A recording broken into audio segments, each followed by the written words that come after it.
If there's even a shred of truth to these stories about Jesus spending his lost years in India, studying with Buddhist monks and possibly being buried in Kashmir, why don't we hear about it? Why isn't this taught in churches? Well, let's talk about the elephant in the room, the Vatican. The Vatican is not just some dusty old institution.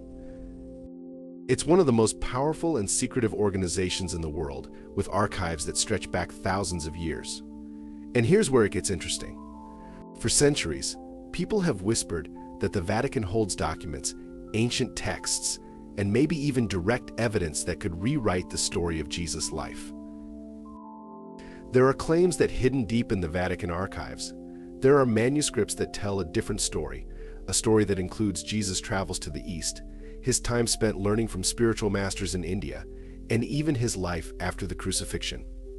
But here's the thing, getting access to those archives is next to impossible. Scholars can request to study specific documents, but only if they already know what they're looking for. The rest of the treasures in the archives? Off limits to the public. And that's where the questions start to pile up. Why would the Vatican suppress such information? Some believe it's all about maintaining control. If the traditional narrative about Jesus is challenged, if people start thinking he was influenced by Eastern religions, or that he didn't die on the cross, it could shake the very foundations of Christianity. After all, the Church's teachings are built on the idea of Jesus' death and resurrection as the cornerstone of faith. Change that story, and you've got a massive theological problem on your hands. What if the Vatican isn't suppressing this information to keep people in the dark? What if they're actually trying to protect the legacy of Jesus? Think about it. If these alternative stories became mainstream, would they really help us understand Jesus better? Or would they just create more confusion? Maybe, just maybe, the Church believes that the simple story we've been told of Jesus as the Son of God, who died for humanity's sins, is enough. Anything more would just complicate things. Still, there's something undeniably fascinating about the idea that the Church might be holding back explosive revelations about Jesus' life. Some theorists argue that over the centuries, various popes have known the truth but decided to keep it hidden, fearing it would undermine the faith of millions. Others say the Church is waiting for the right moment to release this information when humanity is ready for it. Let's also not forget about the political aspect. The Catholic Church has been a powerful institution for thousands of years. When you control the narrative of the most influential figure in human history, you control more than just religion, you control politics, power, and even culture. So it's not surprising that they'd want to guard that narrative carefully. But here's the thing, in today's world, where information can be shared with a single tweet, more and more people are starting to question the traditional story. Scholars are digging deeper, independent researchers are exploring these alternative histories, and technology is allowing us to uncover ancient secrets like never before. The question is no longer whether there's more to the story of Jesus, it's about when we'll finally get the answers. Now, this isn't about blaming the Vatican or starting a conspiracy theory war. It's about asking the right questions and being open to the possibility that Jesus' life was more complex, more global, and more fascinating than we've been told. If there's one thing we've learned from history, it's that the truth has a way of coming out, no matter how deeply it's buried. We've all heard about Jesus' childhood, his birth in Bethlehem, the wise men, Herod, and so on. But then the Bible goes silent. For almost 18 years there's nothing, no record, no details. It's as if he just disappears. The question is, where did he go? What if, during those so-called lost years, Jesus didn't stay in Nazareth? What if he embarked on a spiritual journey to the east, to India? Yeah, India. There's an ancient tradition still held by people in India and Tibet that Jesus, referred to as Saint Isa, traveled there as a young man to study with the mystics, the sages, and the monks. This isn't some random folk tale either. There are actual ancient manuscripts that talk about it. In 1887, a Russian explorer named Nicholas Notovich was traveling through the Himalayas. He stopped at a monastery in Ladak, and there he found something incredible, a manuscript that told the story of Isa, a foreigner from the West who arrived in India, learned from the wise men, and became a great teacher. That Isa, according to the monks, was none other than Jesus. Yeah, that Jesus. Now, before you roll your eyes and think this sounds like some conspiracy theory, let's dive a little deeper. This isn't just some isolated myth. Multiple people, scholars, adventurers, and even local legends have backed this up. Notovich's findings were published in a book called The Unknown Life of Jesus Christ, and it caused a huge uproar when it first came out. Some people dismissed it, but others, they were blown away. If Jesus really did travel to India during his youth, it would explain a lot. Like why his teachings seem to echo Buddhist and Hindu philosophies, ideas about compassion, inner peace, and letting go of material desires. He wasn't just a carpenter's son with a knack for storytelling. He could have been a young man hungry for spiritual wisdom, someone who traveled thousands of miles to understand the world's greatest teachings and then brought them back to the West. Now, you're probably thinking, if this is true, why haven't we heard about it? Well, here's the kicker. The official story we know today, or the one that's been passed down through church doctrine for centuries, only includes what the early church wanted us to know. Everything else, forgotten, erased, or hidden away. And to be fair, there's a reason for that. If the story of Jesus suddenly includes time spent in India studying Buddhism, learning Sanskrit texts, it kind of shakes the foundation of what mainstream Christianity is built on, right? It challenges everything we thought we knew.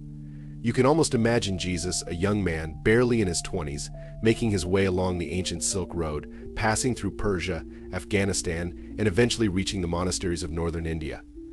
He's sitting at the feet of monks, learning about the nature of suffering, the path to enlightenment. He's asking questions, absorbing everything like a sponge, and then after years of study, he returns to Judea with a new understanding of spirituality.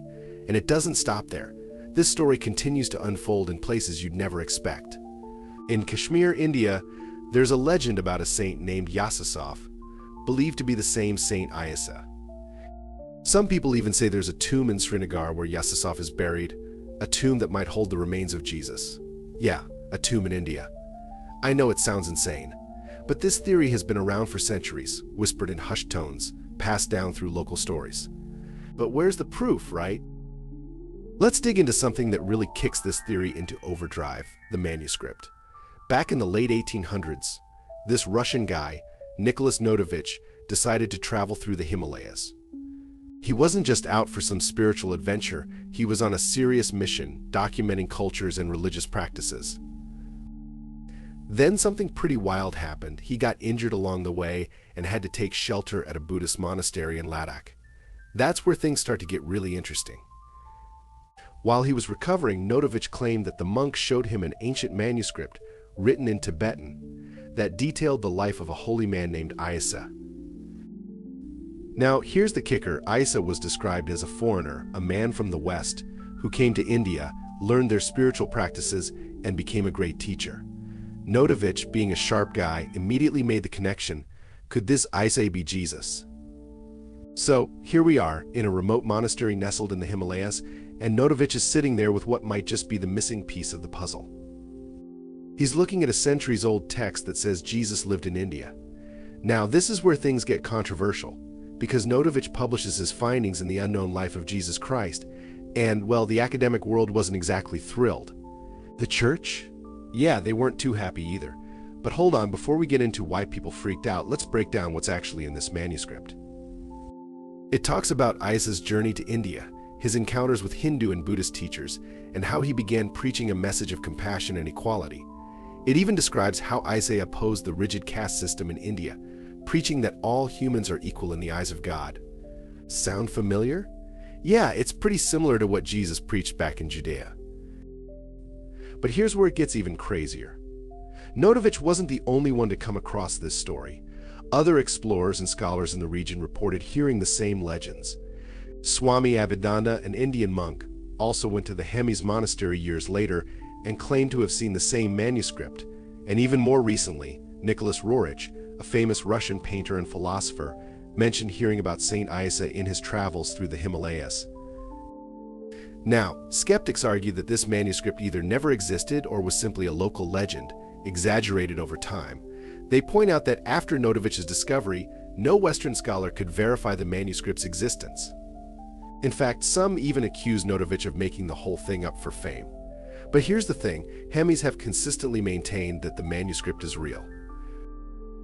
They claim it's part of their ancient library passed down through generations. though access to it is highly restricted. Now, we all know the core teachings of Jesus from the Gospels, right? Love your neighbor, turn the other cheek, live humbly, avoid materialism. But here's what's mind-blowing. A lot of those teachings sound eerily similar to Buddhist philosophy. We're talking about core ideas like compassion, non-attachment, humility, and even the parables that Jesus used to teach. These are all things that Buddhist monks had been teaching for hundreds of years before Jesus. Let's take compassion, for example. Jesus tells us to love our enemies, to forgive those who wrong us, to show mercy even when it's tough. Now, go back to Buddhist teachings. What's one of the main principles? Karuna, or compassion. Buddha taught that we should practice compassion for all living beings, regardless of how they treat us. Sounds pretty familiar, right? And what about materialism? Jesus made it clear that wealth and material possessions were not the path to the kingdom of God. In Matthew 19, verse 24, he says it's easier for a camel to pass through the eye of a needle than for a rich man to enter heaven. Now take a look at Buddhism. Buddha was all about renouncing worldly desires. He taught that attachment to material things leads to suffering, and that true happiness comes from inner peace, not wealth. Could this be a teaching that Jesus picked up while studying with monks in the East? Even the way Jesus taught, using parables to convey deeper spiritual truths, is a method that mirrors the way Buddhist monks taught their followers. In Buddhism, teaching through stories and metaphors is a common practice meant to guide people toward enlightenment without giving them all the answers outright. Jesus did the same thing. He didn't lecture people on theology or philosophy. He told stories about everyday life, about seeds, fishermen, and sheep, and let people figure out the deeper meaning themselves. Here's another intriguing point. Jesus' emphasis on the kingdom of God being within you. That phrase sounds very much like Buddhist and Hindu ideas about finding divinity or enlightenment within. Jesus wasn't just talking about some distant heaven in the sky. He was pointing people inward, toward their own spiritual journey. This aligns with the idea in Eastern philosophies that enlightenment is something you discover within yourself, not something you wait to happen after death. So let's think about it. If Jesus spent years immersed in the teachings of Buddhism, it would make perfect sense that those philosophies would influence his own message when he returned to Judea.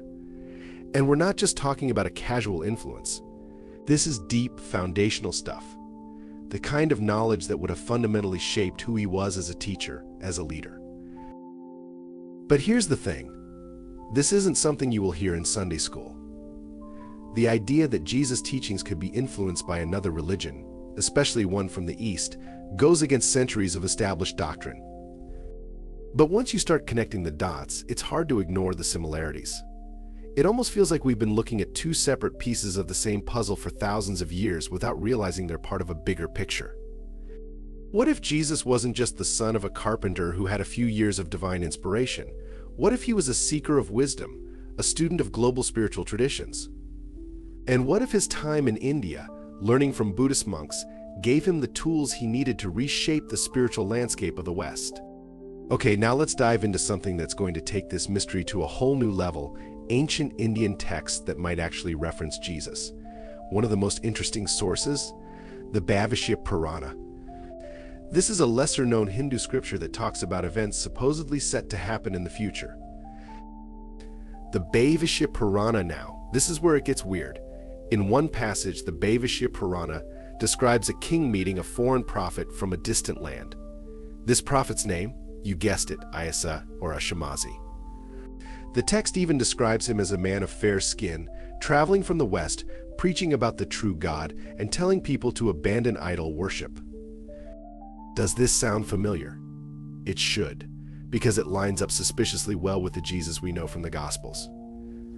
And here's the kicker. The Bhavishya Purana was written long before European missionaries arrived in India, so this can't just be some story cooked up later to align with Christianity. This is a standalone text in Hinduism that talks about a mysterious figure who could very well be Jesus. Now, skeptics will say that this passage was either mistranslated or it's just coincidental. Maybe the figure in the text was just another wandering ascetic, one of the many sages or prophets India has produced over the centuries. But when you look at the details, preaching about a single, all-powerful God criticizing idol worship, it's hard not to see the parallels with Jesus' message. And we're not just talking about some vague resemblance here. The name Isa is the actual term many Eastern cultures use to refer to Jesus to this day. And it doesn't stop there. In the regions of Kashmir and Ladak, there are local oral traditions that talk about a man named Isa who visited the region long ago. He was said to have been a teacher and healer, someone who performed miracles and preached about compassion, forgiveness, and the oneness of humanity. Again, this all lines up with the teachings we associate with Jesus. But why would these stories exist in the first place? Why would a Hindu text like the Bhavishya Purana or local legends in Kashmir mention a figure like Jesus if he never actually traveled there? It's not like ancient India had any real connection to the Middle East at that time. There was no reason for them to invent a story about a man like Isa unless there was some truth to it. Let's take a step back for a second. If Jesus did, in fact, travel to India, and if these Vedic texts and legends are true, that means his influence wasn't just limited to the West. It means he had a footprint in the East too. And that's a big deal. It means that Jesus might have been one of the few figures in history whose teachings transcended borders in a way we've never fully understood. Of course, this is exactly the kind of story that messes with traditional narratives. For centuries, the idea of Jesus having any connection to Eastern religions has been shut down or dismissed. But now, as more scholars and researchers are looking at these ancient texts, the pieces are starting to come together, and while we don't have definitive proof, it's enough to make you wonder, how much of the story of Jesus have we not been told? All right, we've hit the point where things go from fascinating to downright chilling. There's a theory out there, one that has been floating around for centuries, that Jesus didn't just survive the crucifixion, but that he ended up living out the rest of his days in Kashmir. Yeah, you heard that right. Kashmir, as in northern India. And the craziest part, there's a tomb that locals believe is where Jesus, known as Yazisaf, is actually buried. In the heart of Srinagar, the summer capital of Kashmir, there's an ancient shrine called Rosabel. Now, this isn't just any old tomb. For centuries, the people of this region have believed that a holy man named Yazisaf, who some claim was actually Jesus, was buried here. The name Yazisaf, according to local tradition, refers to a prophet who came from the West, lived among the people, and died in this very spot. And get this, it's not just a vague, blurry legend. There are records dating back hundreds of years that describe Yazisaf's life and teachings in Kashmir, and they're eerily similar to what we know about Jesus. The Rosebel Shrine is small, humble even, nothing like the grand cathedrals or churches you might expect. But it has an aura of mystery that draws people from all over the world. The tomb bears markings that have led some to believe it belongs to someone of great spiritual significance. What's even more intriguing is the way the body inside is positioned. Unlike most burials in the region, which are done in the Islamic tradition with the body facing Mecca, the figure inside the Abel tomb is laid out in a way that aligns with Jewish burial customs. Think about that for a second. Why would a tomb in India have a burial done in the style of ancient Jews? Unless it was someone from that tradition. Now, locals will tell you stories about Yazisaf. They say he was a teacher, a healer, someone who preached about love, peace, and equality, basically the same stuff Jesus was all about. And here's the real kicker. Yazisaf's teachings are said to have attracted large crowds, and many of the people in Kashmir revere him to this day. Sound familiar? It's almost like we're hearing the second half of a story that started all the way back in Judea. There are some historians and researchers who believe that after surviving the crucifixion, Jesus didn't ascend to heaven but instead traveled east, eventually settling in Kashmir, where he lived out his days as Yusuf. They argue that Jesus may have been nursed back to health by his followers, and to avoid the Roman authorities who wanted him dead, made the long journey to India, where he continued his mission in secret. And if you think this is just some modern internet conspiracy, think again. This theory has deep roots. In fact, Islamic texts, particularly in the Ahmadiyya Muslim tradition, have long supported the idea that Jesus lived in India and died a natural death there. According to these accounts, Jesus, or Isa as he's called in the Quran, didn't die on the cross.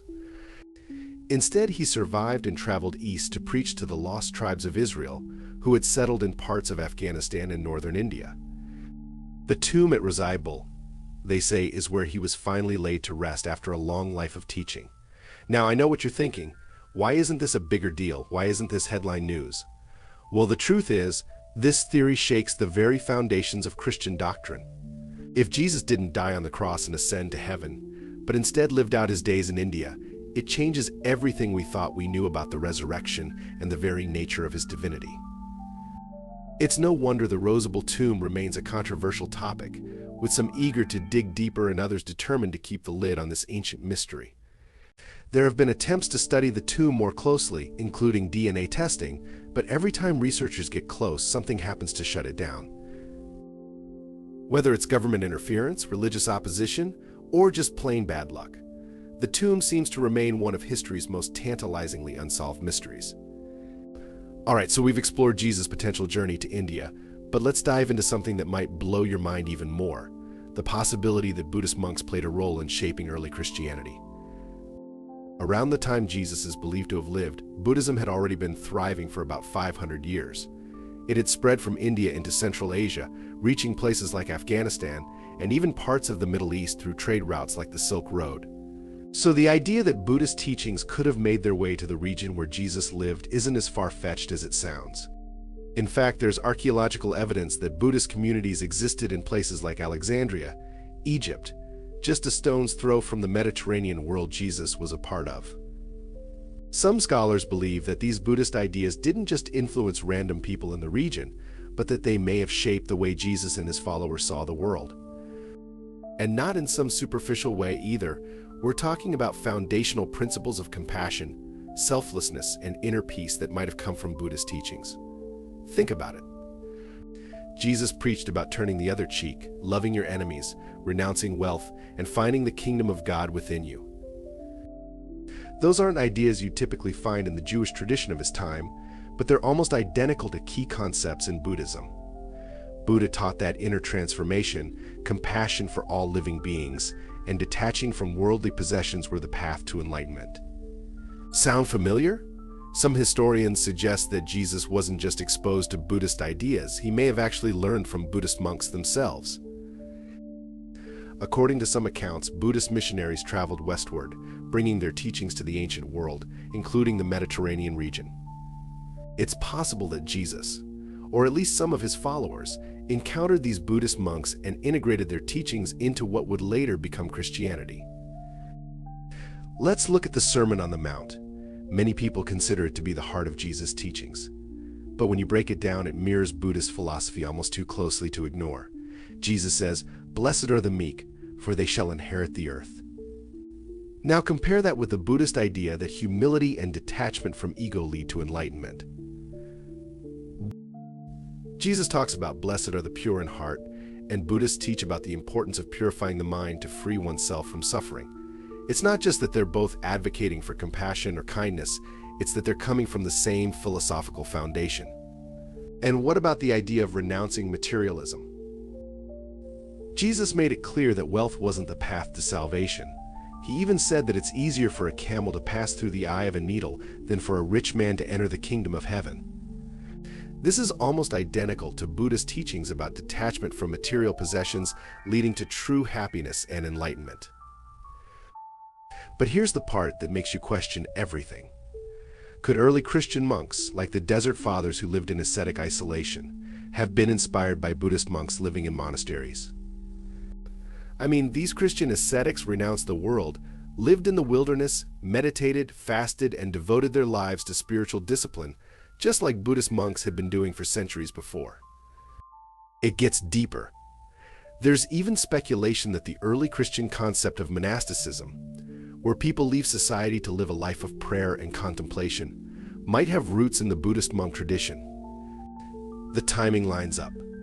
Buddhism had monastic orders by the 5th century BCE, and monasticism didn't become a major part of Christianity until a few hundred years after Jesus. Could those early Christians have been modeling their practices after the Buddhists they encountered along the trade routes? And before anyone dismisses this as pure speculation, let's not forget that the Roman Empire had significant trade with India and Asia.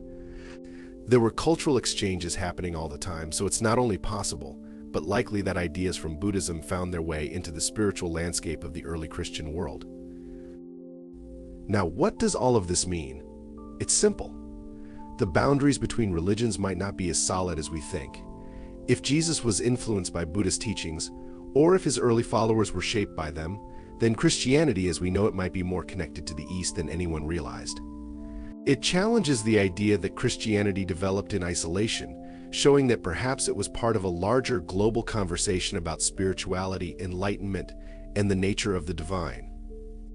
And with that, we come to the end of this deep dive into the lost years of Jesus.